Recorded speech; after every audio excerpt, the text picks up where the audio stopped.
देश के राष्ट्रीय सुरक्षा सलाहकार अजीत डोभाल इन दिनों चीन में हैं। चीन के दौरे पर पहुंचे अजीत डोभाल को शुरुआती सफलता मिलनी शुरू हो गई है। चीन के विदेश मंत्री वांग ई इनसे उनकी मुलाकात हुई है और दोनों देशों के बीच बीते काफी समय से एलएसी से लेकर के तमाम व्यापार जो बंद हैं उनको लेकर के चर्चा हुई। एलएसी पर शांति का बंदोबस्त करना और लद्दाख में सेनाओं की जो गतिविधियां हैं उसमें बीते 4 साल से जमे हुए द्विपक्षीय संबंधों में अब नरमी आनी शुरू हुई है।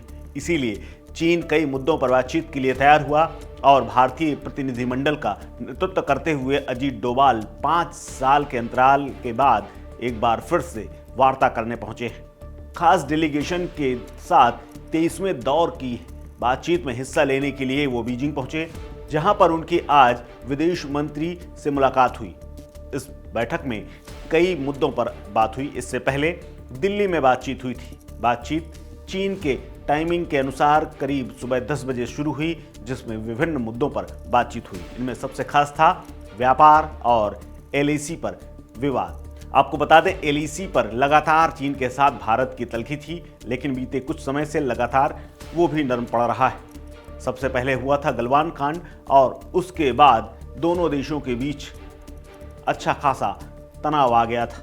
अब दोनों देश एक बार फिर से दुश्मनी भुला करके दोस्ती की राह पर लौटते हुए नजर आ रहे हैं। एशिया के टॉप 2 देशों के बीच में आज ही मुलाकात हुई है और बातचीत को शांति की ओर ले जाने की तलाश दोनों देश कर रहे हैं। अब चीन के सुर भी बदले हुए हैं। इससे पहले वो कई बार धमका चुका था, कई बार सेना को आगे कर करके जमीन कब्जा करने की कोशिश भी कर रहा था। डोकलांग से लेकर के गलवान तक में तमाम जगह पर उसकी हरकतें पूरे देश ने देखी, लेकिन अब चीन दोस्ती का हाथ बढ़ा रहा है। इसके पीछे अमेरिका के चुनाव में डोनाल्ड ट्रंप की जीत भी अहम भूमिका निभा रही है। दरअसल सीमा विवाद उलझाने और अब उसे सुलझाने के लिए भारत के साथ चीन कंधे से कंधा मिलाकर के चलने को तैयार है। यही वजह है कि जब मंगलवार को अजीत डोभाल बीजिंग पहुंचे तो उनके स्वागत में चीन पलक पावड़े बिछा करके रेड कारपेट पर स्वागत कर रहा था। चीन के दौरे पर गए एनएसए अजीत डोभाल ने बीजिंग में विदेश मंत्री वांग ई इन से मुलाकात की और दोनों देशों के बीच में पूर्वी लद्दाख में 21 अक्टूबर को जो सैनिकों की वापसी हुई है, इसके अलावा गश्त को लेकर के जो समझौता होना है उस पर बातचीत हुई है। इन कई पुराने मुद्दों पर भी एक उम्मीद जगी है कि अब चाइना का रुख ऐसे ही ढीला रहेगा।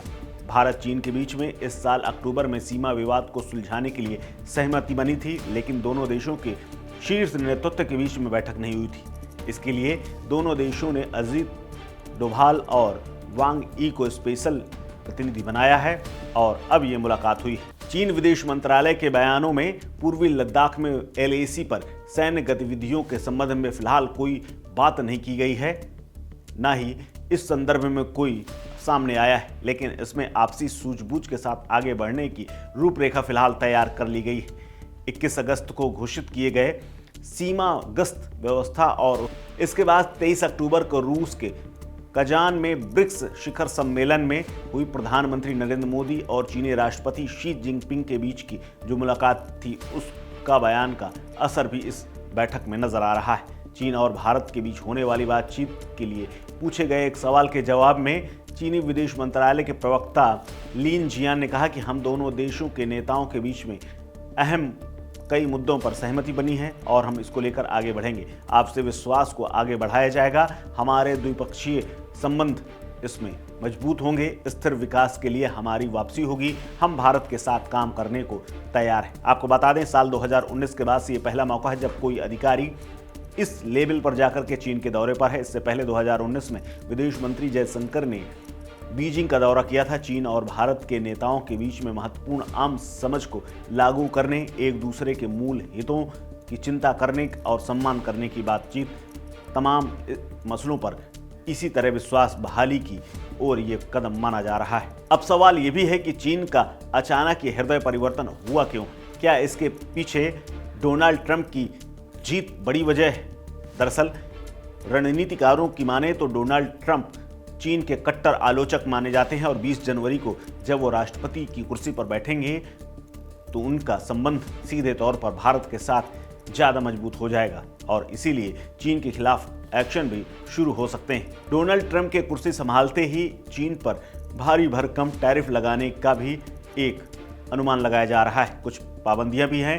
ऐसे में चीन नहीं चाहता कि विश्व पटल पर अमेरिका के साथ उसका आमना सामना हो और उथल पुथल मचे। साथ ही उसे पता है कि भारत की एक उभरती हुई महाशक्ति है और इसके अलावा एक बड़ा बाजार है जिसमें अब चीन का दखल बेहद कम हो रहा है, जिससे उसे व्यापार के तौर पर बड़ा घाटा नजर आ रहा है। इसीलिए वो एक बार फिर से चाहता है कि भारत के साथ वही पुराना व्यापार शुरू हो जाए जो उसका अन्य देशों के साथ है।